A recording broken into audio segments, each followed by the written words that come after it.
Hello दोस्तों, स्वागत है आपका अपना यूट्यूब चैनल MTA JK क्यूज। और आज के इस वीडियो में हम लोग देखने वाले RRB NTPC ALP टेक्नीशियन और ग्रुप डी में पूछे गए reasoning previous year question paper. यदि आप लोग इससे पहले के पार्ट नहीं देखे हैं तो उस पार्ट को जरूर देख लीजिएगा। और यदि आप लोग मेरे चैनल पर पहली बार विजिट करें तो मेरे चैनल को सब्सक्राइब कर लीजिएगा, साथ में बेल आइकन को दबाना ना भूलिएगा। वीडियो को बिना स्किप किए शुरू से लास्ट तक देखिएगा।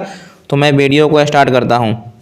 क्वेश्चन नंबर 1, यदि R को 5 लिखा जाता है, L को 1 लिखा जाता है, N को 6 लिखा जाता है, T को 2 लिखा जाता है, U को 8 लिखा जाता है और F को 3 लिखा जाता है, S को 4 लिखा जाता है, I को 9 लिखा जाता है और G को 7 लिखा जाता है, तो इतना को किसके लिए मतलब किस प्रकार लिखा जाएगा।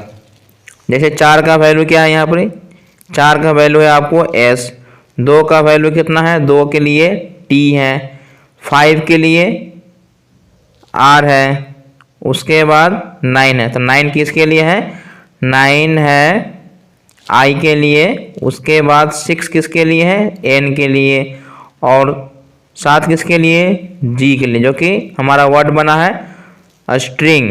Option number STRING, option number B इसका राइट आंसर है।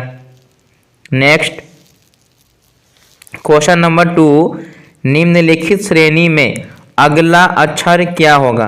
तो ये अल्फ़ाबेट वाले रीजनिंग है, तो आपको सबसे पहले A से लेकर Z तक के सभी नंबर याद होना चाहिए और A से लेके Z तक के सभी अपोजिट लेटर भी आपको याद होना चाहिए, तभी आप आसानी से इसे सॉल्व कर सकते हैं।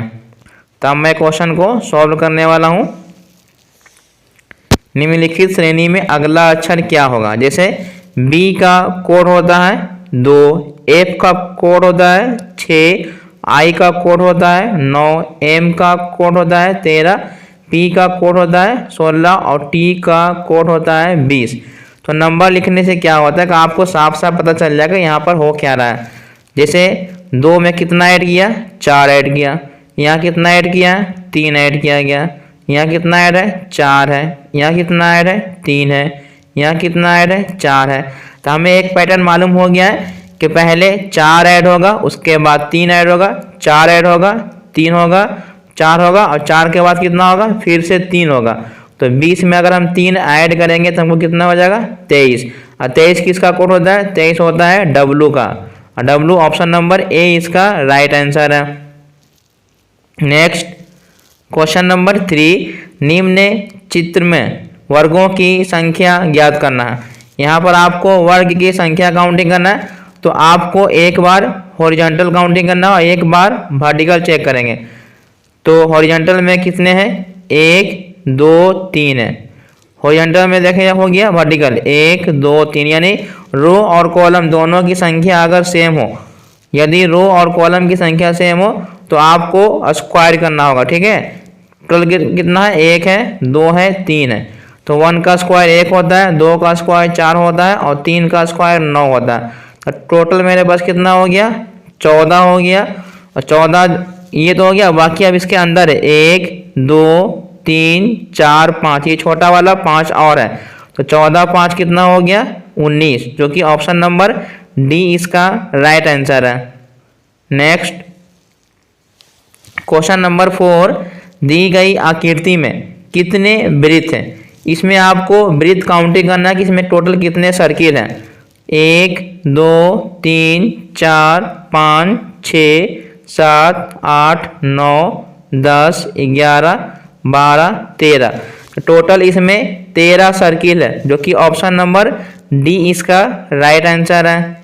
यदि आप लोगों को मेरा वीडियो अच्छा लग रहा है तो वीडियो को लाइक कीजिए और नए हैं तो चैनल को सब्सक्राइब कर लीजिएगा।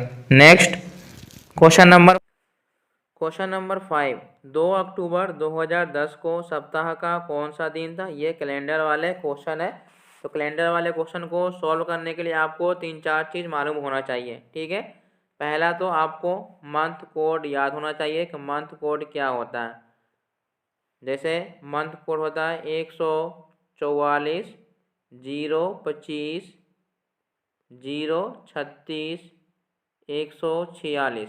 अब ये मंथ कोड क्या है, तो ये है जनवरी से लेकर दिसंबर तक ला है। ठीक है, कौन सा साल के लिए है, तो ये है साधारण वर्ष जो कि लीप ईयर नहीं होता है, और जो लीप ईयर होता है उसका कोड सिर्फ जनवरी और फरवरी का चेंज हो जाता है। ठीक है, तो ये हो गया लीप ईयर के लिए, और ये वाला हो गया नॉन लीप ईयर के लिए। तो ये मंथ कोड मैं उम्मीद करता हूँ आप लोग समझ गए होंगे।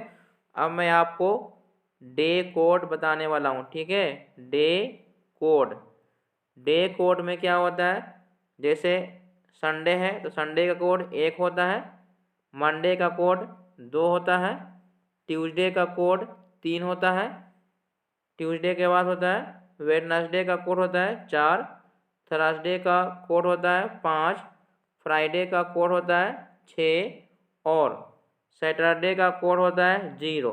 अब ये क्या होता है, 1 2 3 4 5 6, 0 का मतलब होता है जब किसी भी संख्या में अगर हम 7 से डिवाइड देते हैं। ठीक है, किसी भी संख्या में 7 से डिवाइड देने के बाद जो शेषफल आता है वही होता है डे कोड। तो ये है 7 से डिवाइड देने के बाद जो शेषफल आता है। ठीक है, तो मैं उम्मीद करता हूँ आप समझ गए होंगे।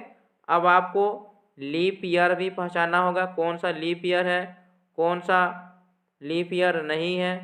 तो लीप ईयर पहचानने के लिए अगर कोई भी ईयर दिया हो, जैसे 1950 दिया हुआ है, तो इसमें हम लास्ट का 2 डिजिट में अगर हम 4 से डिवाइड देते हैं, अगर ये पूरी तरह से कट जाता है तो लीप ईयर है। तो यहाँ पर ये पूरी तरह से नहीं कटने वाला, इसका मतलब है कि ये नॉन लीप ईयर है 1932। ठीक है, तो इसका लास्ट का 2 डिजिट अगर हम 4 से काटते हैं तो 4 8 32, ये कट गया। तो कटने वाला जो होता है वो लीप ईयर होता है। अगर लास्ट का 2 डिजिट 4 से डिवाइड हो जाता है तो वो लीप ईयर है। अगर लास्ट का 2 डिजिट 4 से डिवाइड नहीं होता है तो वो लीप ईयर नहीं होता है। तो मैं उम्मीद करता हूँ आप यहाँ तक समझ गए होंगे। अब मैं इसको सॉल्व करने वाला हूँ। जैसे इसको कैसे हमको बनाना है, ये 2 का 2 लिख देंगे। अब आ गया हमारा अक्टूबर, तो अक्टूबर का कोड क्या होता है ये आपको लिखना होगा। जैसे ये हमने क्या बताया कि 144 025 036 और 146। ठीक है, तो ये दिसंबर का है, ये नवंबर का है और ये अक्टूबर का है।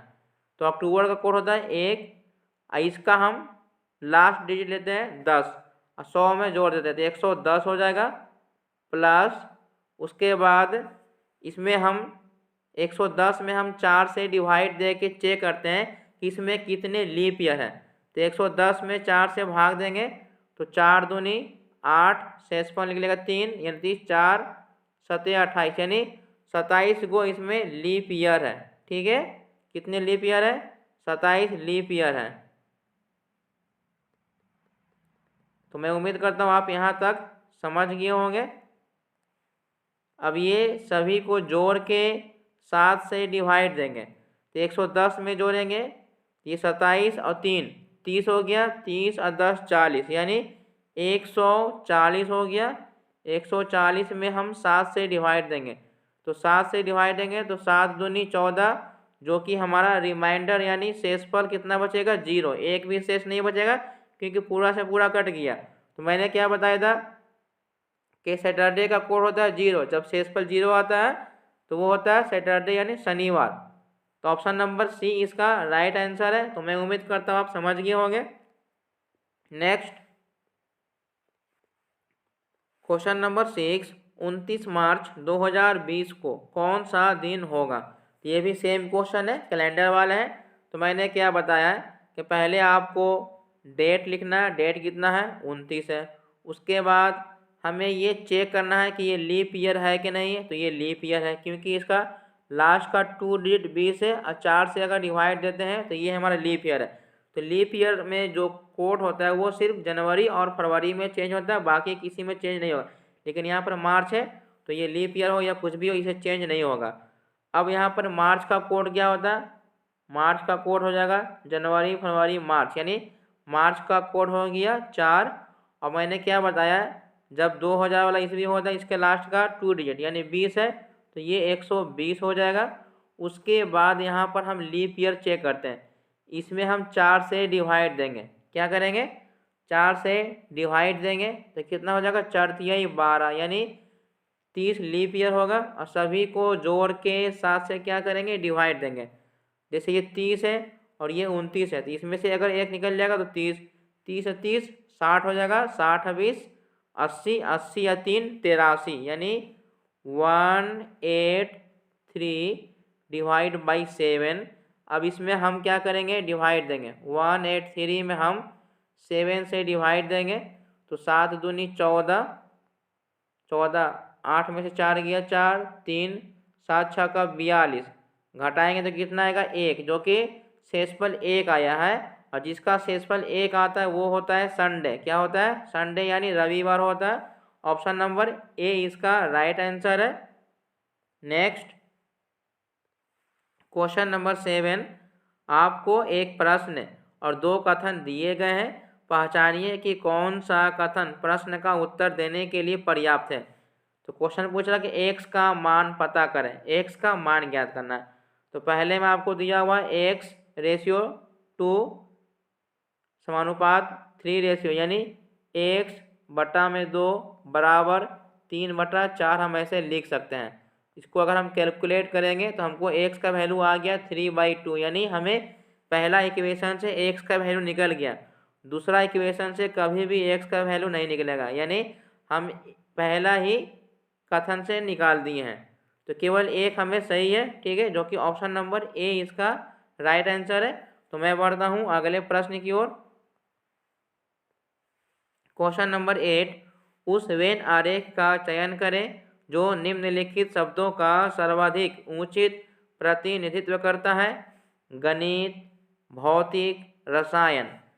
तो जो भौतिक होता है, भौतिक हमारा अलग है, रसायन हमारा केमिस्ट्री जो होता है वो अलग है, मैथ यानी गणित, ये भी तीनों का तीनों विषय जो है वो एक दूसरे से रिलेटेड नहीं करता, तीनों के तीनों अलग है, जो कि ऑप्शन नंबर सी इसका राइट आंसर है। तो मैं बढ़ता हूँ अगले प्रश्न की ओर। क्वेश्चन नंबर 9, उस वेन आरेख का चयन करें जो निम्न 3 वर्गों के बीच संबंधों को सही ढंग से दर्शाता है। पक्षी है, मछली है, मुर्गा है। जैसे ये पक्षी हो गया, जो मुर्गा आता है ना वो पक्षी के अंदर आता है और मछली अलग हो जाता है। तो इस प्रकार का जो भी डायग्राम होगा ऑप्शन में वो हमारा सही हो जाएगा, जो कि ऑप्शन नंबर सी इसका राइट आंसर है। नेक्स्ट क्वेश्चन नंबर 10, उस वेन आरेख का चयन करें जो निम्नलिखित शब्दों का सर्वाधिक उचित प्रतिनिधित्व करता है। गणित है, भौतिक है, रसायन है। तो मैंने पिछले क्वेश्चन में यही सेम क्वेश्चन बताया है, तो मैं उम्मीद करता हूँ आप समझ गए होंगे। तो आप फिर से इसको कोशिश कीजिए बनाने का और अपना आंसर हमें कमेंट करके ज़रूर बताइएगा। यदि आप लोगों को मेरा वीडियो अच्छा लग रहा है तो वीडियो को लाइक कीजिए, नए हैं तो चैनल को सब्सक्राइब कर लीजिएगा और साथ में बेल आइकन को दबाना ना भूलिएगा। तो मैं बढ़ता हूँ अगले प्रश्न की ओर। क्वेश्चन नंबर 11, निम्नलिखित समीकरण को सही करने के लिए किन 2 चीज़ों को परस्पर बदलना होगा। तो यहाँ पर आपको इक्वेशन हमको 5, यानी इसमें क्या होता है कि LHS और RHS का वैल्यू जो होता है वो लेफ्ट हैंड साइड और राइट हैंड साइड दोनों का वैल्यू बराबर होना चाहिए। तो आपको इसमें सबसे ज़्यादा फोकस कहाँ करना होता है, जब भी इस प्रकार का क्वेश्चन होगा तो सबसे ज़्यादा फोकस आपको डिवाइड वाले पे करना होगा, ठीक है, सबसे ज़्यादा डिवाइड वाले पे, यानी माइनस और भागा वाले पहला ऑप्शन हम चेक करते हैं, ठीक है। जैसे ये 5 गुने 45 और माइनस की जगह डिवाइड कर देते हैं, प्लस 31 और डिवाइड की जगह हम माइनस कर देते हैं। तो 15 से भाग देंगे तो ये 3 हो जाएगा और 3 में 5 से गुना करेंगे तो 15 हो जाएगा, ठीक है। यानी ये 5 का 5 रहेगा, गुना भाग देंगे तो ये 3 हो जाएगा, प्लस 31 माइनस 41, इसको गुना करेंगे तो ये 15 हो जाएगा, प्लस 31 माइनस 41, ठीक है। तो ये 15 का 15 हो जाएगा, 31 में से 41 घटेगा तो माइनस 10 आएगा, इसको घटाएंगे तो 5 आ गया, यानी हमारा LHS और RHS वैल्यू दोनों क्या होगा, इक्वल हो गया। तो ऑप्शन नंबर ए इसका राइट आंसर है। नेक्स्ट क्वेश्चन नंबर 12, यदि लेस देन का अर्थ माइनस है, ग्रेटर देन का अर्थ प्लस है, बराबर का अर्थ गुना है और डॉलर का अर्थ भागा है, तब इतना का वैल्यू क्या होगा। जैसे ये 29 है तो ये 29 हो गया। ग्रेटर देन का अर्थ प्लस है, 30 का 30 हो गया। डॉलर का अर्थ डिवाइड है तो ये 5 हो गया। लेस देन का अर्थ माइनस है। तो ये सिंपल सा क्वेश्चन है। 29 और 30 में 5 से डिवाइड देंगे तो 6 हो जाएगा, -4 हो गया। 6 में से 4 जाएगा तो 2 बचेगा। 29 में 2 जोड़ देंगे तो 31 आ जाएगा, जो कि ऑप्शन नंबर सी इसका राइट आंसर है। तो मैं उम्मीद करता हूँ आप समझ गए होंगे। तो मैं बढ़ता हूँ अगले प्रश्न की ओर। Question number 13। माधवी एक तस्वीर की ओर इशारा करते हुए कहती है कि यह मेरी माँ की एकमात्र बेटी का बेटा है। तस्वीर वाला व्यक्ति माधवी से किस प्रकार संबंधित है। ठीक है, तो यहाँ पर क्या है, एक माधवी है, एक तस्वीर की ओर इशारा करते हुए कहती है, यानी ये फिगर है। ये क्या है, फिगर यानी तस्वीर है। इसकी ओर इशारा करते हुए बोलती है, कौन बोल रही है, ये है माधवी। माधवी इशारा करते हुए फोटो की ओर बोलती है कि यह मेरी माँ की, यानी मेरी माँ की एकमात्र बेटी। एकमात्र बेटी का मतलब क्या होता है कि उसका केवल एक बेटी होगा, बाकी बेटा कितना भी हो। तो एकमात्र बेटी इसका मतलब कि माधवी खुद इसकी एक इकलौती बेटी है और बेटी का बेटा बताता है, यानी ये फिगर वाला जो है ये इसका बेटा है। ये फिगर वाला क्या है, बेटा है, तो बेटा के लिए प्लस होता है। तो तस्वीर वाला व्यक्ति माधवी से किस प्रकार संबंधित है, तो ये इसका पुत्र हो गया, यानी बेटा हो गया। और बेटा जो कि ऑप्शन नंबर ए इसका राइट आंसर है। तो मैं उम्मीद करता हूँ आप समझ गए होंगे। तो मैं बढ़ता हूँ अगले प्रश्न की ओर। Question number 14। नयन पूरब की ओर 1 किलोमीटर चलता है। एक चौराहे पर वह दाईं ओर मुड़ गया और अस्पताल पहुंचने के लिए 500 मीटर चला। नयन की आरंभिक स्थिति से अस्पताल किस दिशा में है। तो ये है डायरेक्शन वाले क्वेश्चन है। इसमें आपको कुछ कॉन्सेप्ट मालूम होना चाहिए कि ये नॉर्थ होता है, ये साउथ है, ये वेस्ट होता है, ये ईस्ट है। ठीक है, और इसके बीच में भी होता है ये north east, north west, south east. ठीक है, तो मैं उम्मीद करता हूँ आप इतना समझ गए होंगे। इसे मान के चलिए कि नयन यहाँ पर है। क्वेश्चन बोल रहा है कि नयन पूरब की ओर 1 किलोमीटर चला, तो पूरब इधर है, 1 किलोमीटर चला। एक चौराहे पर वह दाईं ओर मुड़ता है, तो इसका दाईं ओर नीचे की ओर हो गया और अस्पताल पहुंचने के लिए 500 मीटर की ओर चलता है। तो पूछ रहा है कि नयन की आरंभिक स्थिति से अस्पताल किस दिशा में। पहले वो यहाँ पर था, अभी वो यहाँ पर, यानी ये यहाँ से नीचे की ओर आ रहा है। तो नीचे की ओर मतलब कि अगर वो यहाँ पर है तो ये नीचे की ओर आ रहा है। तो नीचे की ओर का मतलब ये पूरब है और ये दक्षिण है, इसके बीच में दक्षिण पूरब होगा। दक्षिण पूरब ऑप्शन नंबर सी इसका राइट आंसर है। तो मैं उम्मीद करता हूँ आप समझ गए होंगे। तो मैं बढ़ता हूँ अगले प्रश्न की ओर। Question number 15। यदि अमर बद्री के दक्षिण में है और चंद्रू बद्री के पूरब में है, तो चंद्रू के सापेक्ष अमर किस दिशा में है। ठीक है, क्वेश्चन बोला है यदि अमर बद्री के दक्षिण में है। अमर क्या है, बद्री के दक्षिण में। अगर ये बद्री होगा तो बद्री का दक्षिण नीचे की ओर, जो कि ये अमर है। आगे है चंदू बद्री के पूरब में, यानी चंदू पूरब में है, तो यानी चंदू इधर हो जाएगा। चंदू बद्री के पूरब में है। तो पूछ रहा है क्वेश्चन कि चंदू के सापेक्ष, चंदू यहाँ पर है, इसके सापेक्ष अमर किस दिशा में है। तो मैंने अभी आपको क्या बताया, अगर ये सेंटर है तो ये हम इधर की ओर आ रहे हैं, तो ये नीचे की ओर है, तो ये पश्चिम है और ये दक्षिण, यानी दक्षिण पश्चिम के बीच में हो जाएगा। ऑप्शन नंबर डी इसका राइट आंसर है। Next question number 16। 40 विद्यार्थियों की कक्षा में 24 विद्यार्थी खो खो, 20 विद्यार्थी कबड्डी तथा 38 विद्यार्थी कोई भी एक खेल खेल सकते हैं। तो कितने विद्यार्थी दोनों खेल खेलते हैं। अब इसमें क्या है, इसको हम वेन डायग्राम के माध्यम से सॉल्व करने वाले हैं। टोटल 40 विद्यार्थी हैं। ठीक है, तो पूछ रहा है कि 24 विद्यार्थी खो खो, ये 24 विद्यार्थी खो खो हो गया, ये खो खो का मतलब KH हो जाएगा। खो खो कितने खेलते हैं? 24, इसको हम बाहर लिखते हैं। 20 विद्यार्थी कबड्डी खेलते हैं, यानी ये कबड्डी वाला है। कबड्डी कितने खेलते हैं? 20 कबड्डी खेलते हैं। और 38 विद्यार्थी कोई भी एक खेल खेलते हैं, ठीक है, कोई भी एक खेल खेलते हैं। तो पूछ रहे हैं कितने विद्यार्थी हैं जो दोनों खेल खेलते हैं। ये वाला पार्ट आपको पूछ रहा है कि कितने खेल हैं, ठीक है।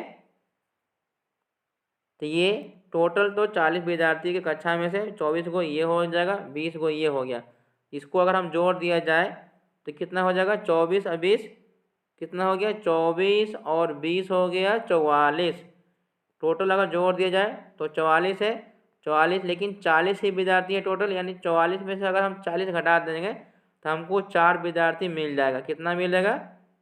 4 विद्यार्थी, जो कि ऑप्शन नंबर डी इसका राइट आंसर है। Next question number 17। 40 विद्यार्थियों की कक्षा में 24 विद्यार्थी खो खो, 20 विद्यार्थी कबड्डी तथा 38 विद्यार्थी कोई भी एक खेल खेल लेता है, तो कितने विद्यार्थी कबड्डी नहीं खेलते हैं? ठीक है, तो मैंने अभी आपको बताया है कि 24 ऐसे हैं, 20 फिर यहाँ पर है, और 38 और अगर हम जोड़ देते हैं, ठीक है, तो 8 4 12 हो जाएगा, 2 2 4 4 3 7 1 8 हो जाएगा। इतने विद्यार्थी तो है नहीं, हमारे पास सिर्फ कितने हैं? 40 विद्यार्थी हैं। तो 24 विद्यार्थी और 20 जोड़ने पे कितना हो रहा है? 44 हो रहे हैं, ठीक है। तो 38 और 4 और था, 4 उसमें से मैंने क्या बताया था? 4 जो था वो दोनों खेलने वाले थे। तो मैंने आपको पिछले क्वेश्चन में बताया था डायग्राम, तो मैं डायग्राम फिर से बनाने वाला हूँ, ठीक है। ये खो खो का है, खो खो कितना है? खो खो था 24, और कबड्डी कितना है? कबड्डी है 20, और टोटल विद्यार्थी है मेरे पास 40। तो ये बाहर लिखने का मतलब होता है कि ये कबड्डी खेलने वाला है, और ये वाला पार्ट होता है दोनों के लिए, और ये वाला पार्ट होता है केवल एक खेल के लिए, ठीक है। तो अगर हम, ये मैंने बताया था कि 4 विद्यार्थी ऐसा है जो दोनों गेम खेलने वाले हैं, ठीक है। तो 24 में से अगर हम 40 घटा देते हैं, 24 में से 40 घटाएंगे तो कितना आएगा?